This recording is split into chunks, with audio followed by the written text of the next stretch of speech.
In the first video, I attempted to look into the causes that were responsible for the dissatisfaction of masses towards government schools. In this video, we'll be looking further into the causes that are responsible for the poor performance of government schools. We'll be dealing with three major causes. 1.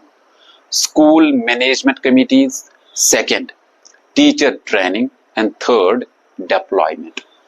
You might be knowing that according to Right to Information Act 2009, Section 21 and 22, school management committees would consist of parents and guardians, teachers, women, social workers, and disadvantaged groups or classes like SC, ST, and other unprivileged classes. And the proportion of the parents would be 75%. The proportion of parents and guardians in school management committees would be 75%. And rest of the proportion would consist of the classes that I mentioned earlier.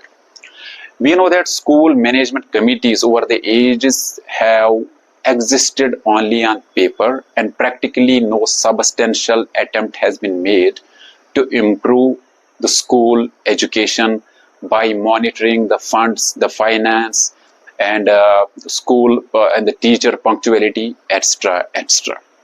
Then the second point is teacher training. You might be knowing that if the pedagogy, if the curriculum is not revisited and updated, the results and the learning outcomes would not be up to satisfaction.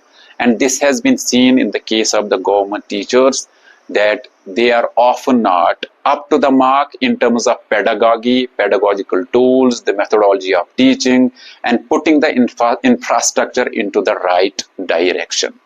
The third important point is deployment. You might be knowing that there is a major disproportion of teachers in rural areas and the urban areas. Sometimes in the urban areas there is excess of teachers, while in the rural areas we have a very sharp decline of teachers. Sometimes the teacher-student ratio is almost very difficult to imagine.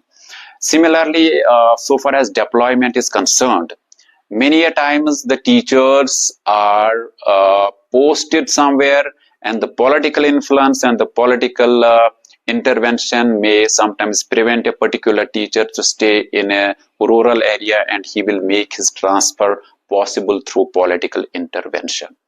Now, all this has been said about government schools, and my intention of making this video on government schools is not to make an indiscriminate criticism on government schools. My only intention was to remind government teachers, government schools, bureaucrats, policy makers, politicians, that government schools are a tremendous hope for the poor people. If you don't stand for us, if you don't stand for the general masses, you already know that private sector, private schools are squeezing every penny of the parent. They are taking every advantage, and they are making the use of every opportunity to squeeze every saved money of the parents. You know that how private schools play tactfully, how they impose uniforms and certain events in the schools, and then increasing the school fee. So we know that we have a lot of hopes on government schools, and that's why we are criticizing government schools.